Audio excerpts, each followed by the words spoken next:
Hello, and welcome to our December Christmas special Deal Clinic Live.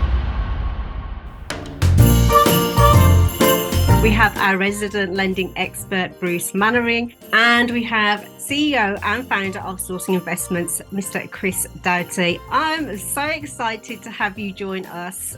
With me, I have two very special guests. We have our resident lending expert, Bruce Mannering, who, as you know, has been with us for the length of the journey. We've actually been 2 years, we're actually 2 years old this year. Right, so Bruce has been a lending expert here majority of that time, and Bruce has more than 20 years experience within his firm with regards to lending. And because of the nature and the nurturing of the relationships that he's built along the way, they are able to access lending that isn't usually available to other lenders on the market. And so we'll be asking Bruce about insights this year for what's happened in 2023, how that's performed, as well as what the predictions are looking like for 2024.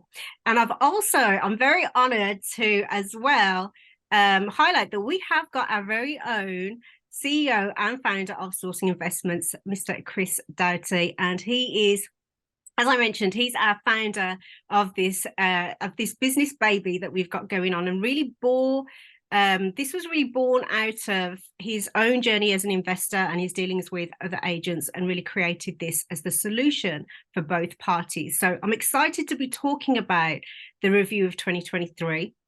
And we will be diving into the insights for 2024.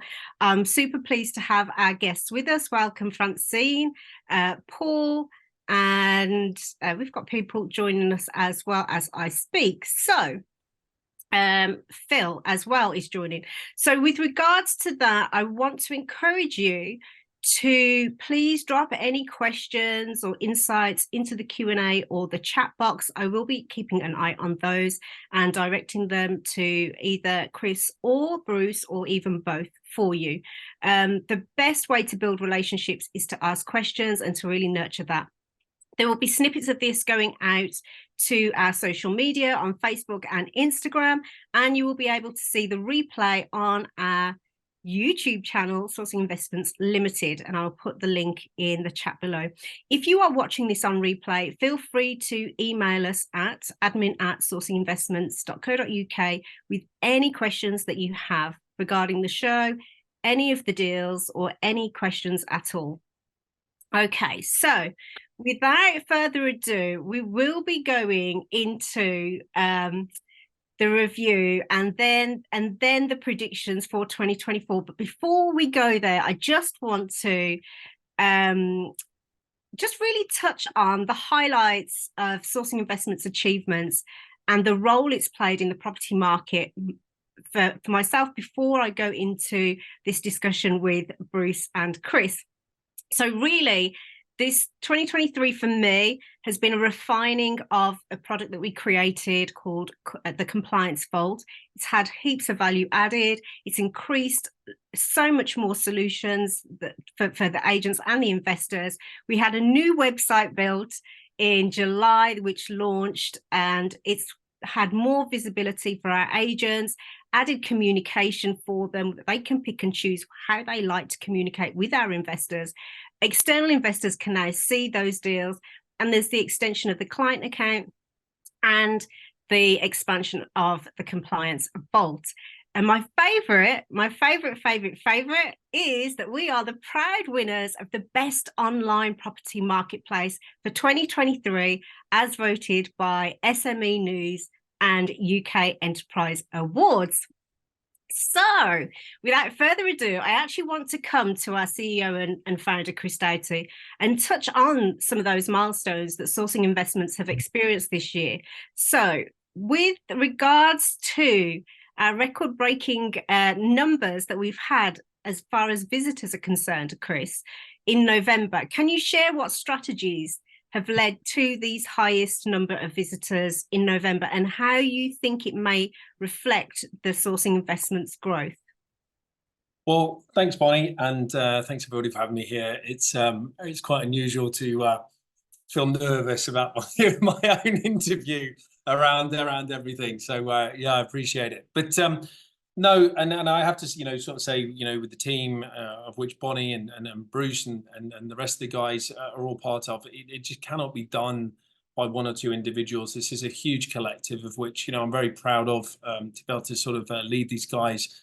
But I couldn't do it without them, and without a doubt, with all of the 160 sources that I think we have now utilizing compliance vol on the platform themselves, plus just you talked about statistics.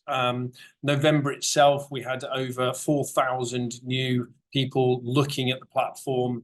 And this is a statement because we are now over 300% more sort of visible than we used to be. So as you rightly said, back in July, we took a decision to streamline the platform because it was amazing, but behind the scenes, which nobody really sees, is we needed to make it more streamlined.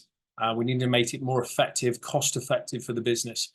And we took some decisions which included removing what I would call the Chinese walls, which meant that you could see behind everything once you'd logged in. And we made a brave decision to open this up. And I think this has been well received, one, through people just without a doubt looking through the likes of Google or what just coming across us, but also just the clear accessibility for the agents and really showcasing what they have around the country, and people really, really engaging with that. And we've even allowed them to include direct communication through the platform itself, but also directly to them through means such as WhatsApp.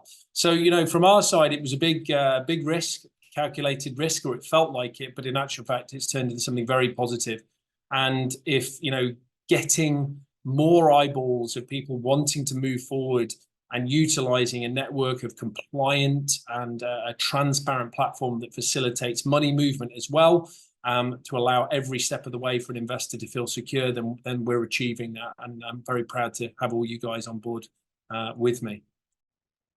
Oh, that's amazing. It's a pleasure to work alongside you, Chris. And I'm thoroughly excited about what we've got planned for 2024. But can you also explain how the compliance vault has transformed property sourcing for both the investor and the agent as well? For sure. And I think the context really for everybody should be what problem are we solving? And it's the same with anybody who has a good product is, well, what pain? What pain are you trying to solve? And in a simple way, what did Amundsen solve? Easily accessibility, click of a button, and something that you want straight to your door. Obviously, their machine is a little bit bigger, but at the same time, we are solving a problem. And the real problem was there are a lot of people who are wanting to be in the property business. They go to training events, they go to a various number of trainers, learn how to find deals, learn how to become a property sourcer through training. But then there is a huge gap. And that huge gap is then what and how do I actually execute and make this an operational business? And as much as there are many people out there trying to give this a go, two things are lacking. One was professionalism. And we use that word a lot. We're simply talking about responding to people who are interested in, say, for example, a product, a property that you found.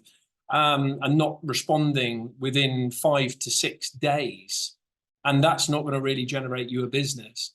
The other side of it was the burdensome compliance, which agents, and it doesn't matter if you're a one-man band or a one-woman band, or you are a multinational, estate agent, the same laws and the same requirements and same compliance, apply to you. And this is hugely burdensome, including anti-money laundering processes, policies, procedures, having to have a segregated bank account, which unfortunately many people are now really struggling to get set up through just setting up bank accounts. And it's taking so long. And it means that therefore a lot of people with this burdensome of having all of this legal procedures, the contracts that you need to protect you and your business with investors, and loads and loads and loads more. And it was taking people so long but they weren't even bothering doing it, which then creates two things. One is you're now in a marketplace where, unfortunately, it is lacking and unprofessional, a lack of processes and systems, which leaves investors at risk when they're dealing with these people, and no real accountability, including professional indemnity insurance, which people were not operating with, or buying policies that weren't applicable to the types of business that they were in. So really, it was just a mess. And we found that when obviously creating this platform. And one of the things that, that really stood out was, how could we solve this problem for agents? Because if the agents are more compliant, have more of a professional window, a shop window, and more professional processes and systems, and cover and assistance from people who've been doing it for a long time, including the team, as oversight. Again, we don't get anything to be very, very clear for everybody.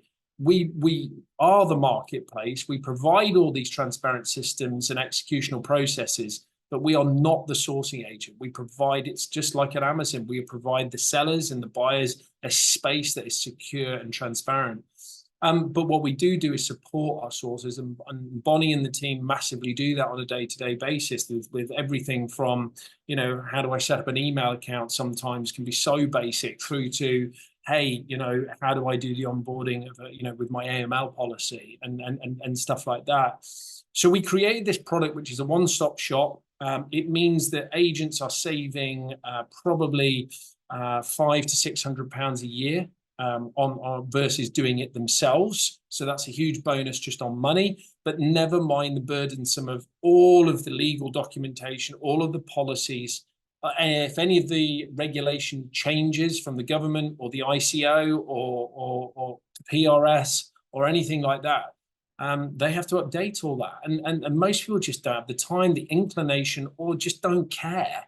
And so that creates a very grey, naughty marketplace, which unfortunately you will hear of stories which when it goes wrong, and unfortunately property investing does a lot of the time, the investors are not covered. Likewise, sources are not covered when an investor, for example, doesn't pay for services rendered, etc. So we provide this product, Compliance Vault, and we are now in its third version of upgrading it.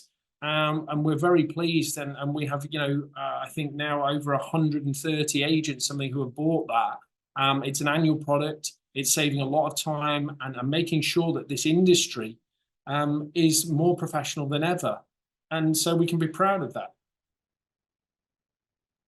Yeah, I love that. I love that. And thank you for touching on the importance of the Compliance Vault for both agents and investors, because it does really serve both parties. And the way that you've created Sourcing Investments, it's almost like that safe space. We hear a lot of that now at the moment, a safe space, but it's actually created that within the property market as well. Because when I had my own agency and I set up initially, I heard the horror stories about investors not paying the agent after the deal was done, but I also heard horror stories of, the agent had taken an upfront fee and then the investor never saw them again. And so it really cuts out those type of issues, which are very serious issues, when money and reputation is involved.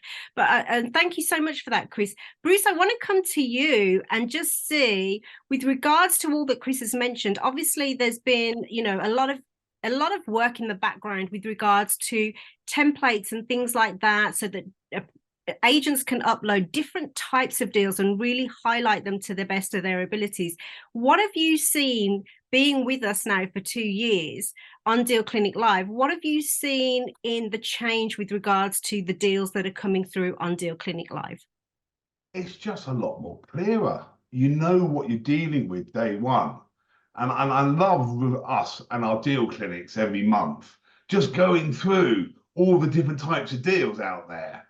And how we just move on through. Is it going to be a MUB month, or is it going to be an HMO month? And we can look at different deals and we break them down to see if this actually is a true good deal. And that all comes from the information on your website. If we didn't have that information, the deal clinic wouldn't be as good as it is. So bravo, Chris. Well done. That's Thanks, Bruce. really good point. That's a really good point. So touching on that then, Bruce, I'd love to talk about for our live investors that are here and also those that watch it on the replay about the market trends and the insights and really going into the interest rates and their impact that they've had. Have you seen, or how has the fluctuating mortgage interest rates really affected our investors, or just investors in general, not necessarily just on our platform? And what strategies would you recommend really navigating for 2024? Okay, well, it's been a fun 12 months, I must admit, with products disappearing left, right, and centre. But what I want to do is just put a few slides up, just give a bit of insight into where interest rates could go next year. So if I can share my screen, if you give me permission. Yes, please. Let me see. There, you should have that. Thank you. Most welcome. Please give us some good news, Bruce. For once, you've been Santa Claus with bad news. Santa Claus with bad news for about 12 months, if not 2 years. So come on, give us but some. what can I do? What can I do? I'm just saying how it is. I'm just saying how it is. I mean, you know. So look, we all know interest rates are driving. Inflation is driving interest rates. But the good news is, this is just straight off the Financial Times. We're seeing interest rates come down. Inflation come down. And as you can see, the UK is behind Eurozone and the US. That's because we moved last. The US put their rates up 6 months earlier, so they're 6 months ahead of the game. But we will see inflation come down to targets at 2%. That's the gold standard from the Bank of England. They don't want to be under it. They don't want to be above it. So we're getting there. The pain is nearly over, but we've still got a bit more time to go.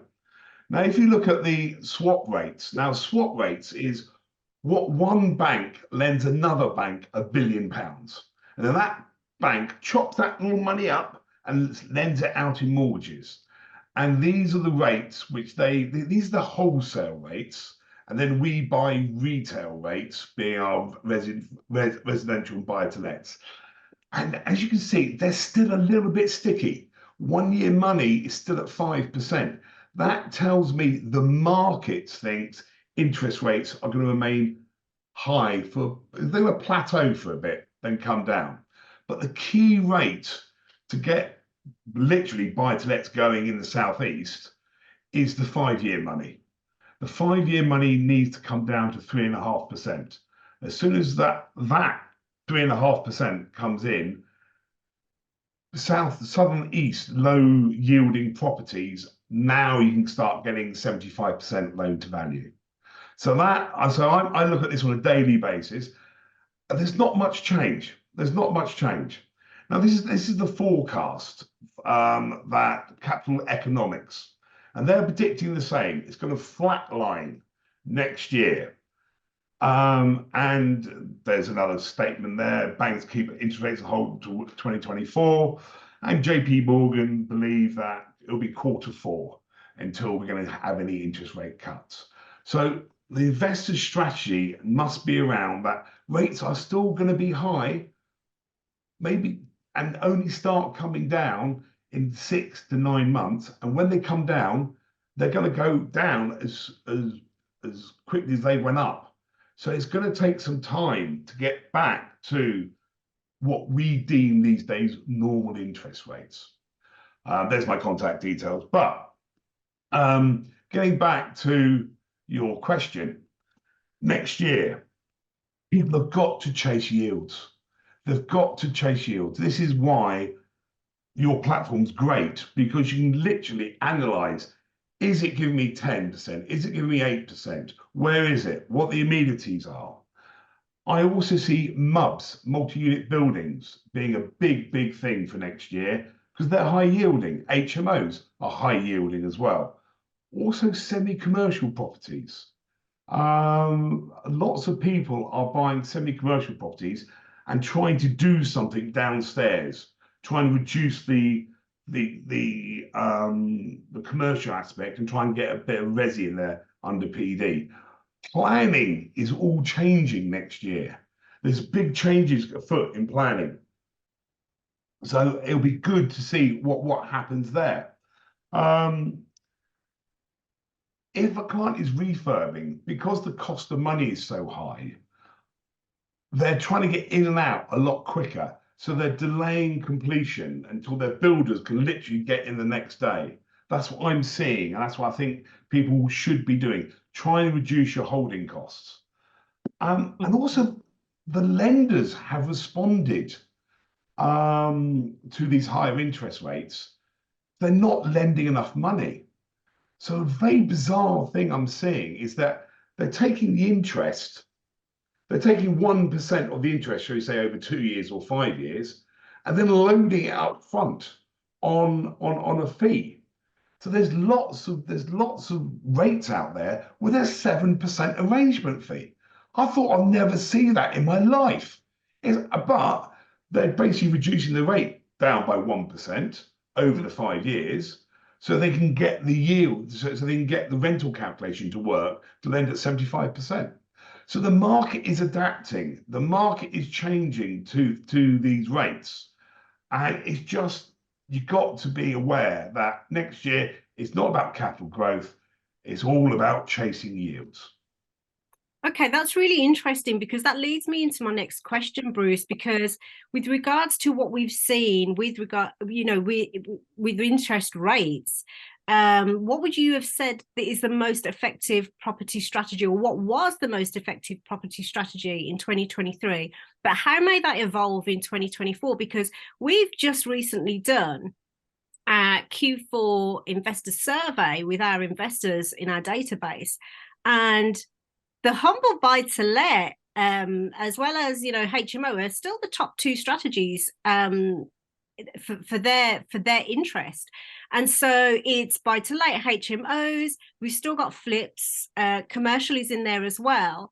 Rent to rent options that were sitting at the top of the strategy poll this time last year have slipped back to, with the top with the resident top three, buy to let, HMO and flip, taking back their position. So where would you say, and we have actually seen a lot of rent to rent this year, but this Q4 survey has shown that that's where the investors' interest is, that's where they would still like to invest. So where would you say it may evolve to? Where has it been, and where may it evolve to, if you don't mind me asking? Bruce, I'm just going to jump in here, and you can what you're about to say will be massive assisting, but I think there's something also that I've noticed from this investor survey. So just to give a context, we've sent this out to our entire database of 25,000 investors, if not plus, more than that. And the response is, it's obviously up to people, whether they want to respond, but it actually gives us a lot of information, which allows us to then be proactive with our sources to say, this is what the market is looking for. So again, we try and make that into a proactive situation rather than a reactive situation for the agent. So it's another benefit we provide. One of the things that I noticed, and this is actually me just sort of, I don't know, having a bit of commentary and going off piste a little bit, is really around investor expectations. And I think that many investors out there, the UK itself still stands fast as a very, very good investment opportunity as a country compared to many other countries around the world. Right now, I'm in Bali at the moment. And, if I compare the growth of capital growth here compared to the UK or anywhere else in the world, it's just unbelievable. We're talking, land is increasing by 300% in a year. And you can't even touch that anywhere else. But this is just a relatively, less stable market. But at the same time, higher potential reward versus the risk. The UK itself still stands up. We have a vast population of 68 million people plus, with a shortage in housing. But the problem is that everybody needs to understand. And one of the things that came back from this survey, one of the questions was what is your expected yield? And this is from investors. And the highest response rate of nearly 60% of all of the respondees, their expectation of yield and I'm going to talk about yield, not return on their money, was between 10 and 14%. And, Wow. and I'm going to say this now publicly, that is so unrealistic to every single investor. If you think in the UK you are going to get between 10 and 14%, you need to think again. That is not even anywhere close to what the market is allowing or what is standard. So if that's your expectation, you should be in cryptocurrency or something like that, because you're not going to get that in real estate. So there's number one, and that's why I wanted to jump in, Bruce, because it doesn't matter what your strategy is. If the expectation of over 25,000 people, or whoever percentage responded, is expecting 10 to 14%, you're either going to the wrong training courses and they're filling your minds with incorrect information. To give you a standard, a buy to let now, and this is, I've been, property investing since 2008. And when I was there in the financial crisis, yields and that is gross rental income versus the price of the property, is a simple guide for everybody. For an HMO was going to be between 13.5% and 14%. And that was in a financial crisis when everybody didn't want to buy the properties whatsoever. So now, I would say a very good, well-run HMO with probably 5 rooms, something like that, should be expecting yield of maybe high 9s, maybe double digits, maybe. And this is just setting the expectation. I am sure there is going to be loads of people calling up going, yes, so I've got, somewhere in the middle of Blackpool or somewhere with a very, very low, capital entry, point, and proving that wrong. But the point being is, if you want a good product, as in a good property in a decent area with a very sort of medium to low risk, very desirable sort of rental demand, you're going to be somewhere between 9 and maybe 11% at max. So just wanted to accept that. I agree. And likewise with buy to let. A buy to let now, 2 things have happened over the last few years, which again you've got to take into consideration. Inflation has driven up wages for I want to say wages, the materials, but then also the demand of workmen. So whether it be electricians, whether it be gas engineers, whether it be builders literally during the last couple of years have been able to turn away business or give completely ridiculous quotes because there's so much demand for them in order to do developments, redo quick kitchens or people's houses, that unfortunately the cost of an electrician or a builder has gone up. So you've got that's gone up, materials have gone up, and just to give you a high level, per square meter now, and I'm looking at a development of a property I own and turning it into 8 flats in the centre of Plymouth, and we're now doing estimations of around about 2,800 to 3,000 pounds a square meter build cost for an average quality. This is not high end. And when you start 2 things, so yield expectation versus a higher development cost, does that make sense, and stuff like that, or refurbishment cost? Yes, yield is important, but that yield expectation of those costs going up relative to you buying the product, and also don't forget, just before pandemic, the prices of properties were being driven with people sat on cash with a low interest environment looking to park it into an investment, whether it be property, whether it may be, which drove up the capital prices, especially in the north, by up to 10 to 12% in a year. So that yield, because the capital cost, does that make sense, has increased. Yes, rental has increased, but not quite in the same sort of way. What I would just want to point out before you comment, Bruce, was yield expectation is less and should be, and there is a realism to it. And it doesn't mean that property investing is not, but if you're thinking you're going to buy a property off Rightmove and just shove tenants in it, your yield expectation is not what it was 2 years ago, definitely not 10 years ago, and definitely not 20 years ago. So therefore, this is where people with specialist market knowledge who know the little old lady down the road who is looking to get rid of her property off market, whether it be a sourcer, these are the people, or you yourself, if you are an investor with your hands on the ground, these are the deals that are going to make a big difference. You're not just going to buy something out the box and expect to get double-digit yield anymore. Over to you, Bruce. Thank you. I agree. And because of that, I'm finding my clients are being smarter.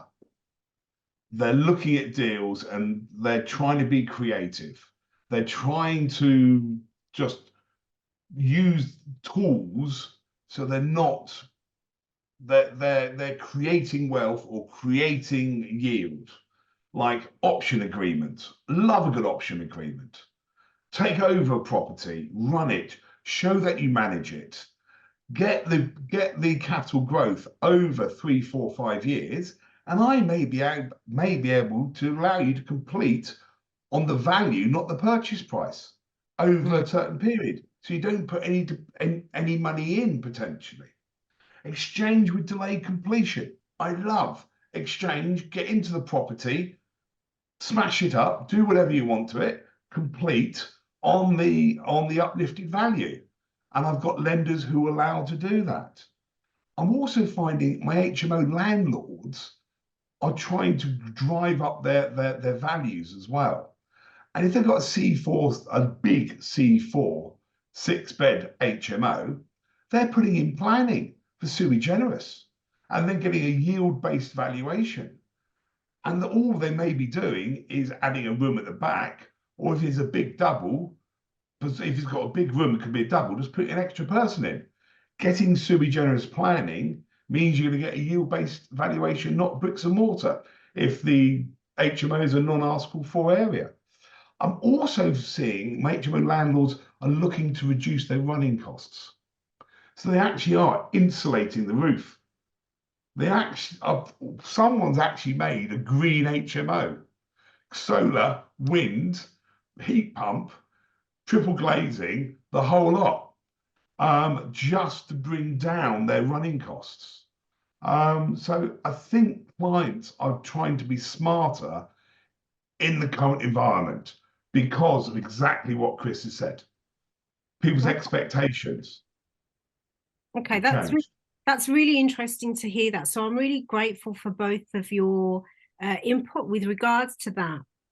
And talking about the investors, with the realistic, unrealistic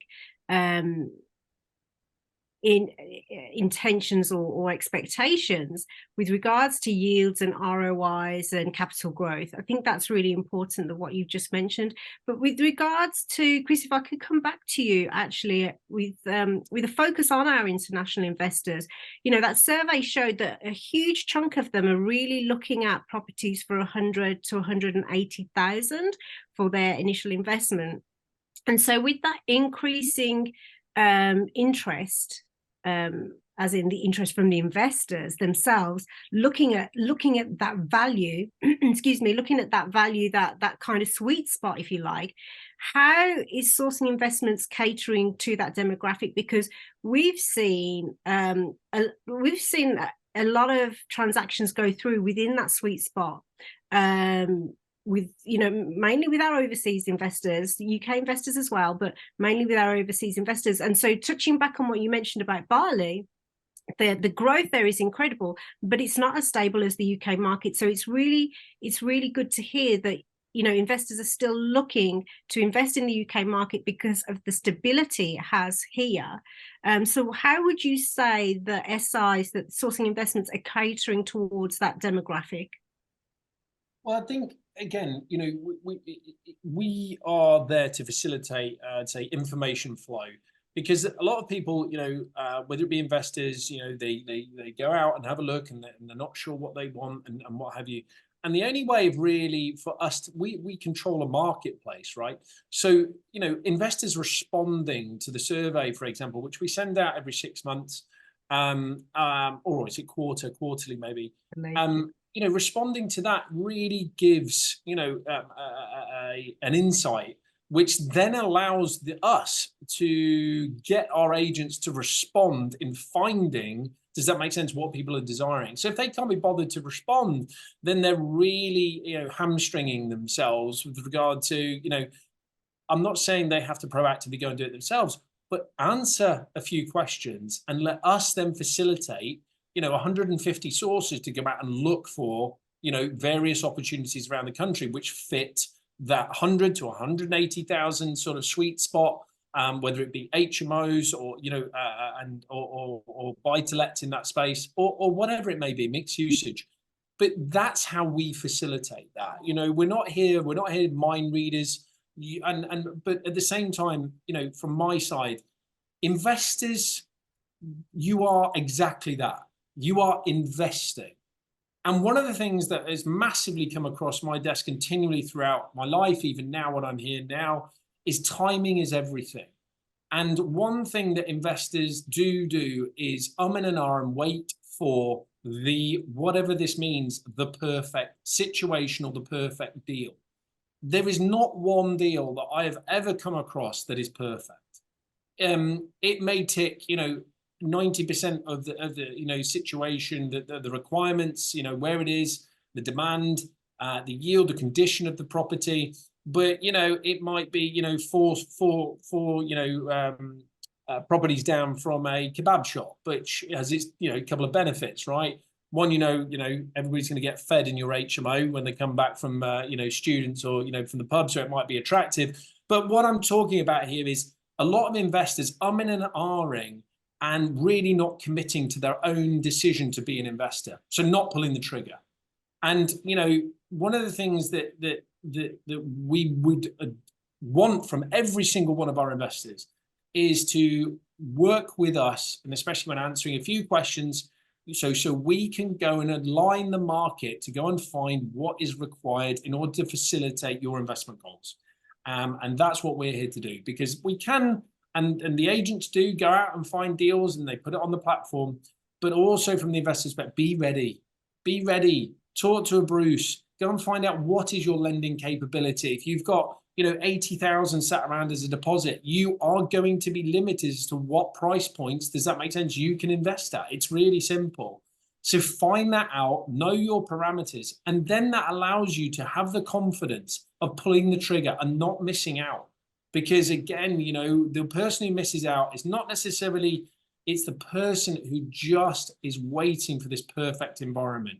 And if you said 2 years ago, people go, oh, what's the perfect situation? Should I buy, as I say, whether it's been during COVID or just before it or whatever? Yes, it is the perfect time now. Yes, because otherwise, you're going to look around, oh, we're going to wait until interest rates go down. Well, there's deals there now, and it's so frustrating. It is very difficult, and I've been there, and every time I do a deal, yes, my heart is in my mouth, but I have to trust my analysis. I have to trust my information that I receive, whether it be through data, websites, working with people, and just talking, to get insights of other investors as well. But ultimately, you're gonna have to bite that bullet and in it to win it. And as I say, from our side, we are here to facilitate that transfer of information so people can go and find on your behalf what you're requiring. But you have to know that first. And that's where I would advise all investors, international or local, if you're chasing yield, it's going to be in the north. It's really simple. It's going to be in the north of, and that includes north of the Watford Gap for all southerners who know where the Watford Gap is. But we're talking more Milton Keynes. More Milton Keynes. There we go, Milton Keynes. Yeah, Nottingham, Milton Keynes, upward north. But then with that, be advised. There are going to be a different tenant types in there. Does that make sense? Do you want to go with students and have that? The benefit, I do that, and there are a lot of benefits. You don't have to pay council tax. They pay termly up front. You can get guarantees, for example, from parents, so you're always covered. But at the same time, there's a little bit of hassle of dealing with students on a day-to-day basis, and I don't do that. My agent does it, but unfortunately, through an agent, you still get phone calls. So there's benefits and disbenefits. Or do you want professionals who are going to be, working, nice, blue collar jobs, really stable? And Serco or Mears. Yeah. Serco or Mears, another option.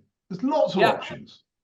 And for everybody who doesn't know who Serco or Mears are, they're able to provide 10, multi-year guarantees for certain tenant types around the country, and these are guaranteed rental contracts. So again, these are options that are out there, of which Bruce can facilitate. If you have conversations with him, what is your strategy? What is your risk profile?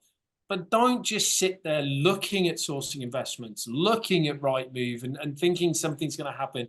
You have to make it happen. And if you don't understand, for example, what a rent-to-rent is or what a purchase lease option is, go and educate yourself and learn the tools that a sophisticated investor has in their toolbox, because otherwise it's not going to land on your doorstep. It's that simple. Thank you so much for that. That's really insightful. And you mentioned there about doing the numbers and really trusting the numbers. The numbers will always lead you to the information. It will always give you it will always tell you whether it is or isn't a deal for you, and what is a deal for you may not be a deal for Bruce or for myself, because each investor has their own investment criteria, their own strategy, their own exit plan. And so every deal, as you mentioned, out there are deals out there. It's just about really crunching the numbers, and then also, Chris, trusting your gut instinct and having that faith in yourself that it's going to work out. There will always be bumps along the way, but it will work out as long as you've done the number crunching properly. With regards to that, Bruce, have you seen, I mentioned, the humble buy to let, have you seen an increase, a decrease, or has this been with buy to lets, particularly with the lending where it has been, but have you seen an increase or a decrease on these properties, or has it maintained like an equilibrium?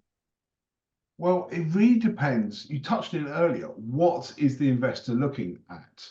I mean, we do a lot out of Hong Kong and Singapore, and that's one of the reasons why I'm in Brisbane here today, is because there's lots of money pouring into Hong Kong and Singapore. I mean, you wouldn't believe this. What is the stamp duty on a second property in Singapore? I have no clue, Bruce. Please. Come on, Double digits, 20%. Give me a guess. Come on, quickly. Come on, give me a figure. In Singapore, right? I don't know. I'm gonna say 25%. I'm gonna just 25%. Higher. 40. 50%. If you are a Chinese national buying in Singapore, your stamp duty is 50%. Wow. There's so much money out there that the Chinese are trying to get it out. And it's outpricing the Singaporeans. And the Singaporeans are buying lots of single lets up north. And it's just absolutely crazy. We've done 15 applications this month just for Singaporeans. They just want to get their money out. They're being outpriced in their market, and something between the 100 and 180 is absolutely sweet spot for them, because they can't find anything close to it in Singapore. So you guys are going to be very, very busy next year with Singapore and Hong Kong. I really believe so. Really, really do believe so. Right, amazing. So yeah, getting back to your point, Bonnie, it's horses for courses. A Singaporean love a single let. It's just happy with a 7-8% return, and it just sits there because he's got his money out the country. Somebody else who's trying to build a portfolio may want 8, 9, or being very unrealistic, as Chris said, 13, 14, 15, which is absolutely bonkers. So horses for courses. Amazing. So, gentlemen, I was going to go through a couple of deals, but I'm really conscious of time, and they were rent to rent. So rent to rent's SA and rent to rent HMO. But our investors here can have a look and browse for those in their own time. So when you go into sourcing investments, you can actually look at the criteria and select rent to rent, and you'll be able to see those deals there.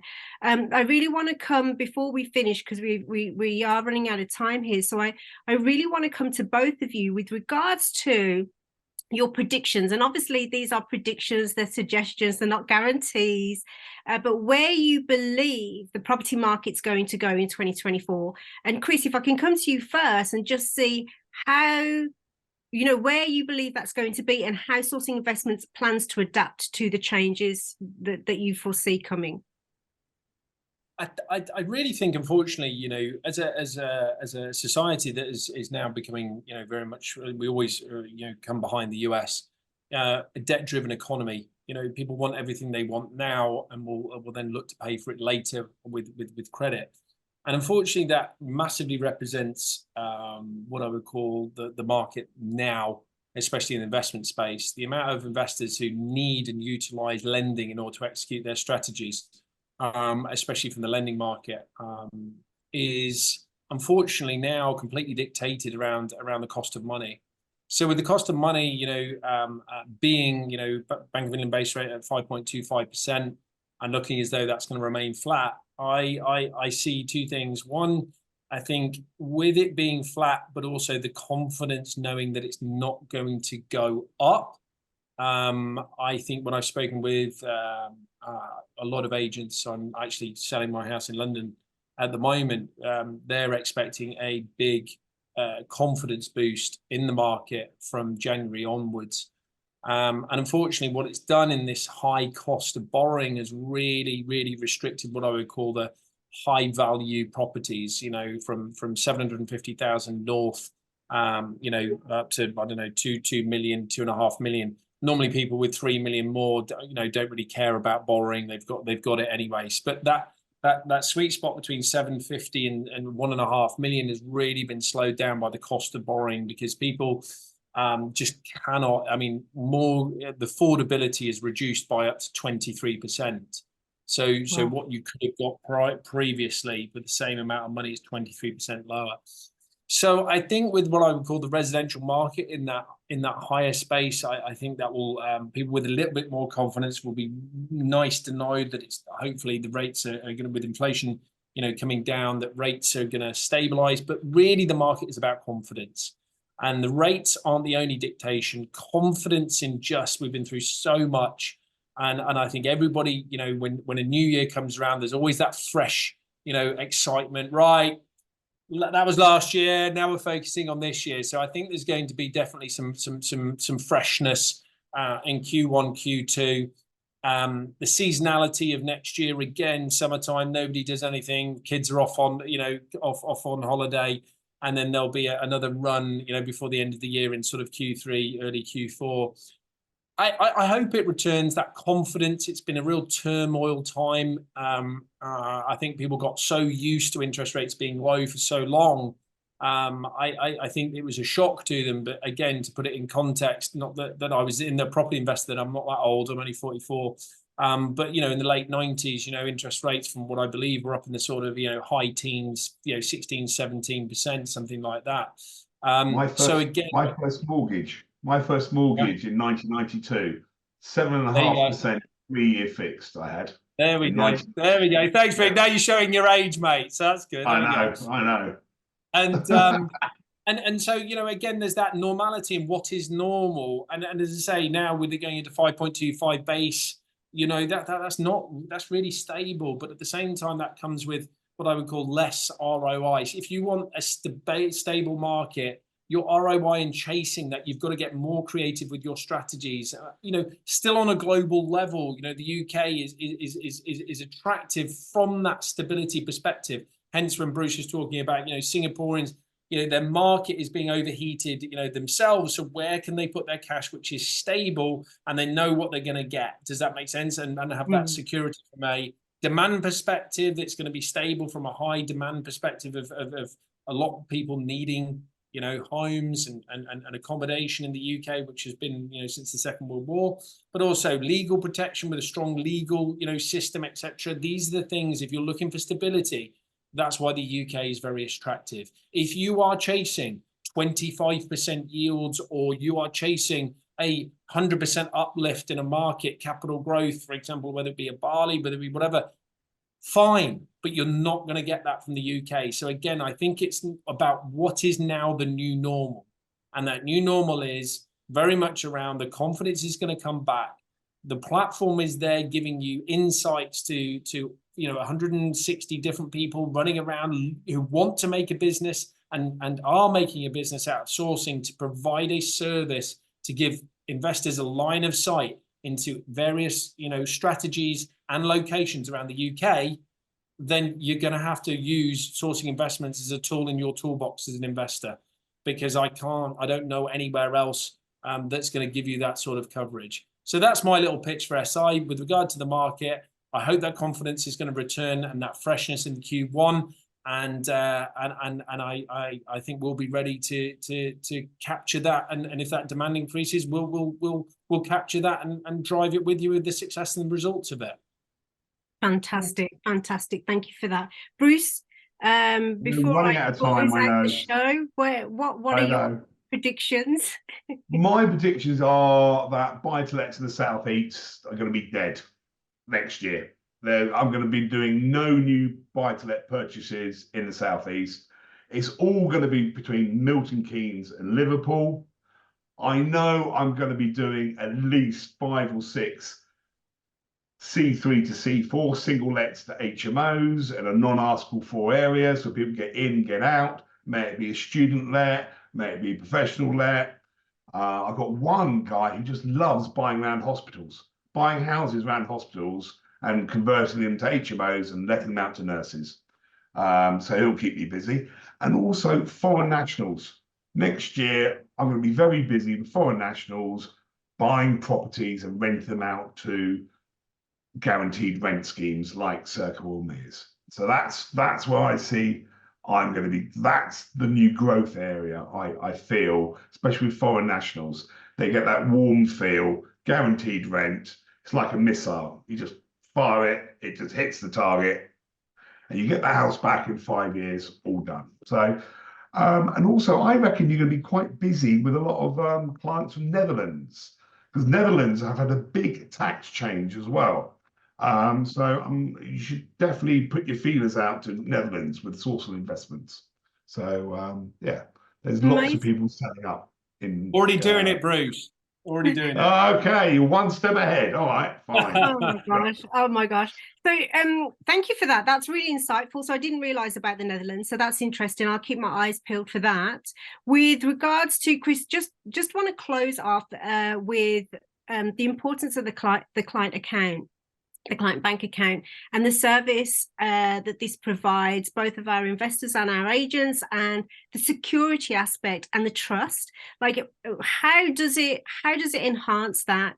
I just want to touch on that before we go, because really the client account for agents don't realize they actually have to have that, and we have extended ours to our agents who operate on or off the platform, which has been a huge value add to them. So if you could just touch on that briefly, that would be amazing. So the client account that we have now had up and running for, I think, 4 years now, and we now combined it into the compliance vault product. Quite simply is this. On this hand, you have the investor. On this hand, you have the sourcing agent or the developer, the building team.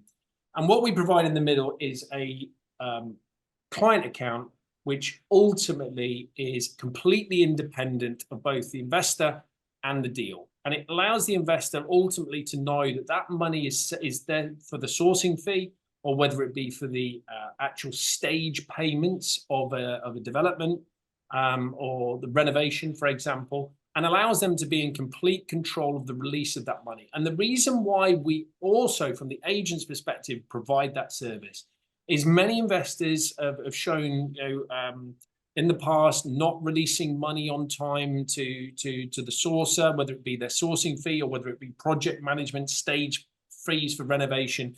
And it just provides a massive confidence boost to both sides, knowing that, one, it's not going to be released unless the investor says so, and also sees all of the evidence that those stages have been done and met, including the property deal itself has completed, of which then, yes, are you happy to release the sourcing fee? But on the flip side, it allows all of our agents to have that confidence in knowing that that money is there, subject to them executing their own promise, processes, and contractual requirements. And so by providing that, and SI being that independent, many of the agents don't have that which is the client account, which is required by law. So they get the benefit of having that as part of the compliance vault. The investors get to use it as part of, as I say, any deal. So again, from their side, again, that transparency, the key for everything is transparency, clarity, and process. And we provide that for both the investors and the agents in order to execute deals and renovations throughout the process of investing for everybody. And that's what we provided. And that's exactly what we've had a lot of success with. And long may it continue. Amazing, amazing. And I think that's really important. And I think for me, the key word, you didn't mention it, but what I really got there was leverage, and to leverage what we have as a systems and a process and a policy and a procedure on all of that for the agent and the investor to leverage that, what you have built and incorporated into this business, into this platform, into this marketplace, so that they can have that peace of mind, they can have that transparency, that trust, and really be able to leverage all of that through what you've created. So I really want to thank all of our investors who are here live, who have stayed with us. I trust that you've enjoyed today's show.